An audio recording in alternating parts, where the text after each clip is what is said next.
It's hard to believe it's almost baseball season. Well, maybe it's not that close, but the blockbuster moves that have filled the offseason have kept America's pastime front and center. And if such a thing as buying a championship exists, the Yankees have put their best foot forward. Tuesday, the Yankees introduced their new $180 million man, Mark Teixeira, signing an 8-year deal to come to the Bronx. In return, the Yankees hope Teixeira is bringing his bat. Big news out of the Virgin Islands Boxing Federation's camp located in the Pearson Garden housing community on St. Thomas. Not much has changed since the last time we checked in on the boxers on the eve of brothers John and Julius Jackson's departure for Beijing. What has changed, however, is that amateur status.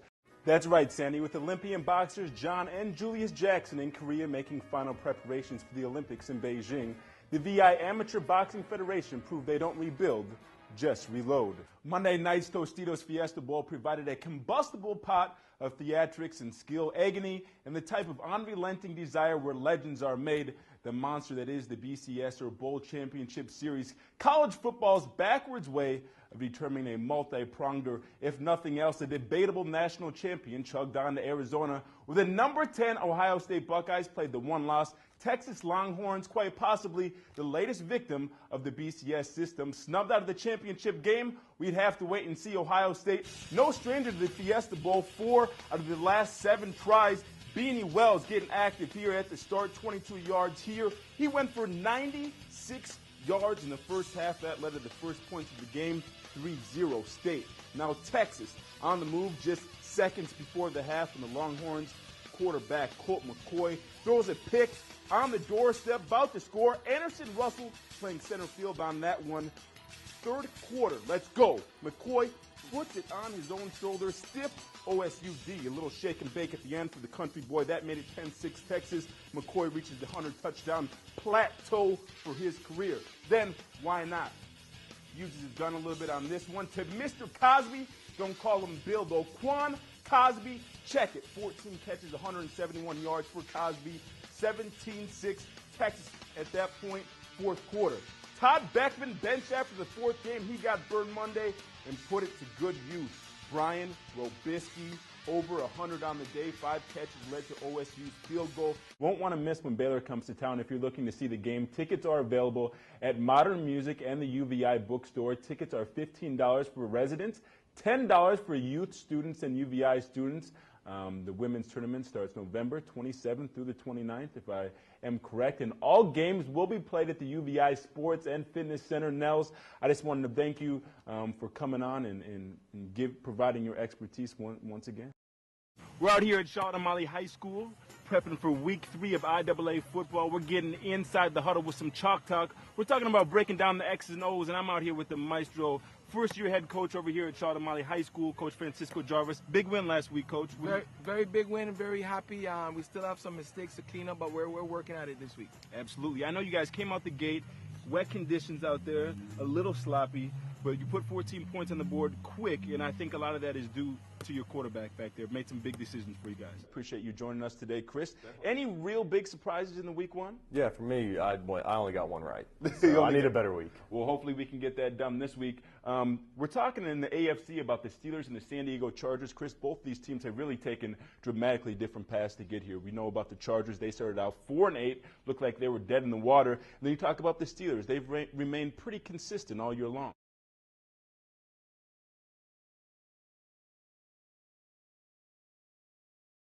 What was the family structure like? What was the young Julian doing around the house? And how did you even get exposed to, realizing that you thought athletics could be an outlet for you? I tell you what, my whole life story was not, some bed of roses, you know what I'm saying?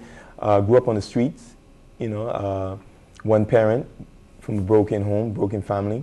That should be it. That's it. That is it. Julius Jackson with a big knockout. He used to be in a street gang as a kid growing up in the Virgin Islands, turning his life around with boxing and religion.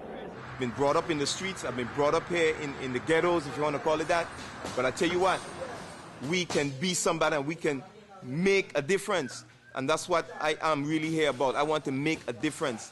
There's a change that is coming, and I believe that we need to take the hands of our young people and take them into that change. It was the acclaimed author and poet James Baldwin who said, If you can't be touched, you can't be changed.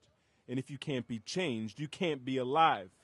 Here at the Mr. Evelyn M. Webster Learning Center in the Pearson Garden housing community, a group of passionate adults are touching young men and changing their outcome, one boxer at a time.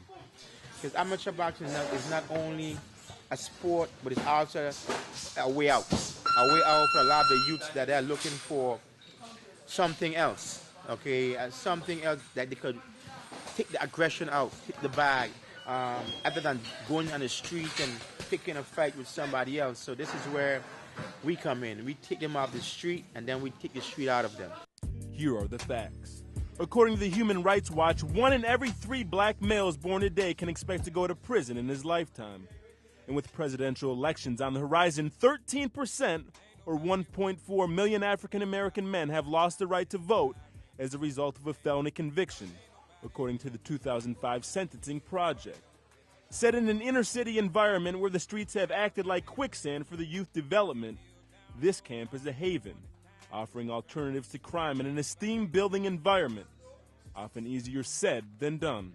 Governor DeYoung has really been helping us trying to get things going in the right manner and all of that. So to his credit, he has been very actively helping the Federation. Housing Park draws down the money, and once they draw down the money, then we can put in for our whatever our dollar amount is, and that's how we get our funding for our program. Yes, it's been a struggle. Although the benefits are undeniable. It's a good environment for the kids, something that they can have to do and, save the time, get them off the street. And my grandson, he loves it very well. And with a grandmother's approval and a ballerina's touch, boxing goes from abrasive, aggressive, hip-hop to a skill, a discipline, and art. Our program is a little different than a lot of programs. We take a lot of time out and spend time and mentor these kids, not only during the time of 4 to 7 at night. It's all day long. Okay, Julian takes a lot of these kids to his home overnight. It's a whole process of reprogramming these kids that especially have this rough life coming off the street. Self-discipline. They got to respect everybody in the gym, respect everybody, our elders and our boxers.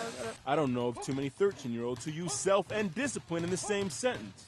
But Mr. Greenman is not alone. Help me to be a better person in life, treat people better, be more disciplined, it give me a advancement, other stuff, My mother, she said she couldn't take me no more because I was doing too much bad things in Virginia. I did a lot of things in Virginia, so she said I had to come down here instead and be with my godfather. The godfather Josh speaks of is Jackson, who serves as more than a coach after Danette's father passed when he was just 9. Which later led to his gang affiliation on the streets of Norfolk, Virginia. There's a lot of things, a lot of people that have been through a lot of hardships in the gym and everything. And there's a lot of people on the streets and everything that come into the gym and try to do better. When we see our kids go out there and do their best, it's worth more than $1 million to me.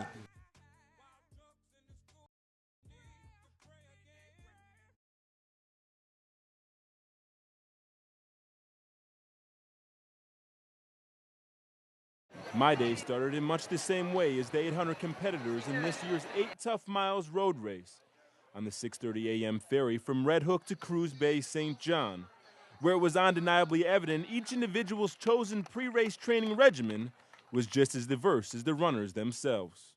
I work out all year long. Training for the race, I really don't because I work out all year long. Well, I was doing it for about a month and a half. Then these roads kill your knees. So I stopped the last 2 weeks, which was a little hard today. I just started this morning about 7:15. About a month ago I heard about the race, and I live on a big hill, so just been running up and down the hill, and that's about it. This week I took it easy and just much stretched all week. Yawns, stretching, and pre-race jitters were all in abundance at the National Park Visitors Center starting line. But if there's one thing Miss Bocas has picked up in her 4 years running the race, the start is no joke. Oh, it's very tough at the start.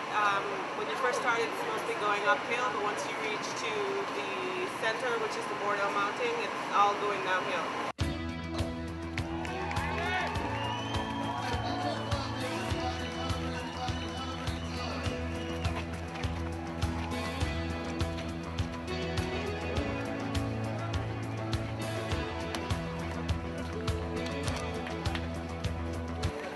This year's race saw its largest turnout to date, with 800 runners from various countries, age groups, and athletic prowess racing one clock, from sea level through the mountains to a peak of 999 feet and back down.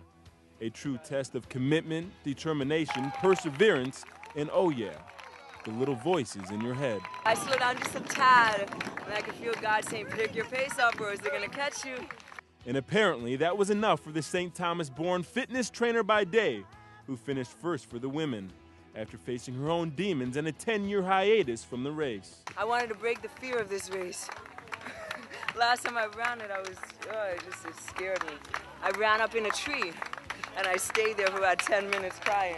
With various levels of ability, how does the approach from the long shot competitors differ from the course record holder and defending race champ? Keneal Bay always gives me the day off, which is nice, and so I just relax. I walk to the store, I get my supplies for the day, all the food I'm going to eat. I walk home, I take the dog for a walk, I take a nap, watch a movie, play a little PlayStation, you know, and I always read my Bible before I go to bed. I don't know if it's a secret, but it's definitely a winning remedy, as Zuber defended his title and once again was first to cross the finish line. But everyone who participated was a winner on this day. Even this young man, a teacher at St. Joseph Gomez Elementary School, who was surprised to learn he was the oldest finisher in the top 5. Oh, okay. I thought they were older.